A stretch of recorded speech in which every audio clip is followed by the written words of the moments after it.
मुझे पता नहीं, दुकान में थे, एकदम अचानक मलबा आया। मलबे के साथ सभी दुकान होटल वो सब चली गई। ये सब मेरे आंखों के सामने हुआ। मेरे सामने गई होटल, उसके बाजू में मेरी दुकान थी, उसमें मेरा भाई और एक साला था।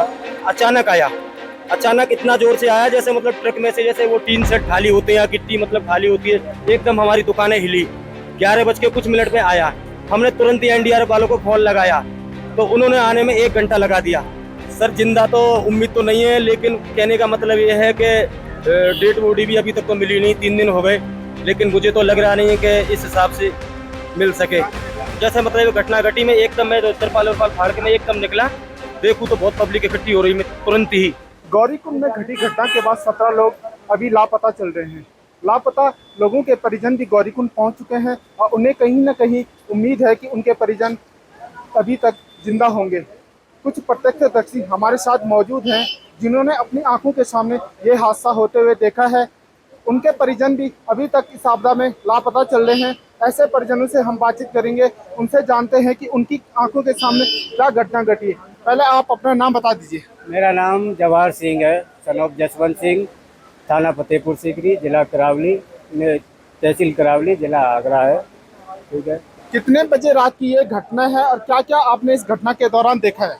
ये 3 तारीख रात को 11:30 बजे के आसपास की बात है।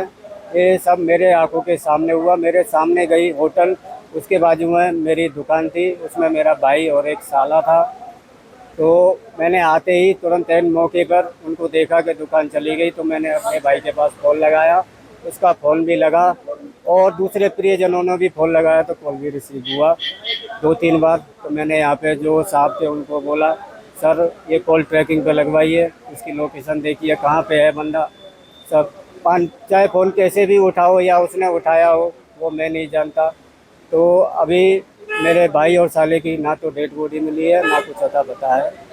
जब पहाड़ी से मलबा आया तो मलबा किस तरीके से है? क्या कोई बचने का मौका नहीं मिला?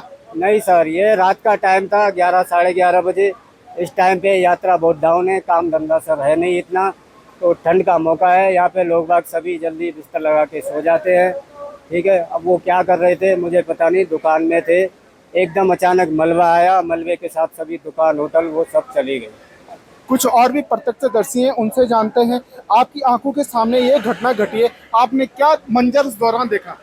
सर मंजिल क्या देखा, एकदम डर सा महसूस हुआ, एकदम मतलब ऐसा अचानक आया। अचानक इतना जोर से आया जैसे मतलब ट्रक में से जैसे वो टीन सेट खाली होते हैं या गिट्टी मतलब खाली होती है, एकदम हमारी दुकानें हिली। 11 बज के कुछ मिनट में आया। हमने तुरंत ही एनडीआरएफ वालों को फोन लगाया तो उन्होंने आने में 1 घंटा लगा दिया, लेकिन हमारा भाई का फोन लग रहा था। हमारे भाई का फोन लग रहा था, पूरी रात फोन चालू रहा, ऑटोमेटिक फोन उठ रहा। बारिश की खाली पानी की आवाज आ रही थी, खाली पानी की आवाज आ रही थी और कुछ नहीं, ऑटोमेटिक फोन उठ रहा था। मैं एनडीआरएफ वाली टीम को मैंने बोला बोला ऑटोमेटिक फोन ऐसे ही उठ रहा होगा बारिश में, बस यही थी। लेकिन उन्होंने आने में बहुत लेट कर दिया, गौरीकुंड से ही 1 घंटे में आए सर वो। आज घटना को तीसरा दिन हो चुका है, आपको उम्मीद है कि आपका भाई यहाँ पे अभी जिंदा होगा? सर जिंदा तो उम्मीद तो नहीं है, लेकिन कहने का मतलब ये है कि डेड बॉडी भी अभी तक तो मिली नहीं, 3 दिन हो गए, लेकिन मुझे तो लग रहा नहीं है कि इस हिसाब से मिल सके। आपका भाई क्या करता था यहाँ पे? मेरा भाई माला, केदारनाथ टेम्पल, इन चीज़ों की दुकान थी। 2 दुकानें थी, जहाँ से मलबा आया उसी के नीचे दुकानें थी। एक भाई का साला था, एक हमारा भाई था मुलायम सिंह। जिस समय ये घटना घटी उस समय आप कहाँ थे? सर उस समय पे यहीं था मैं, उधर मेरी दुकान है थोड़ा बगल में। मैं एकदम जैसे मतलब घटना घटी में एकदम मैं तिरपाल उरपाल फाड़ के मैं एकदम निकला, देखूं तो बहुत पब्लिक इकट्ठी हो रही, मैं तुरंत ही। लेकिन पुलिस वाले तो आगे थे थोड़े से, लेकिन एनडीआरएफ वाले बहुत लेट आए, 1 घंटे बाद में।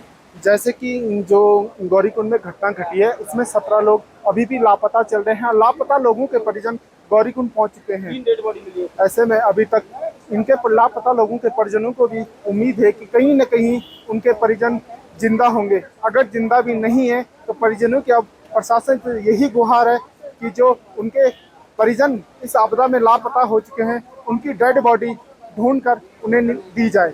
प्रवीण से माल, उत्तराखंड तक, गौरीकुंड।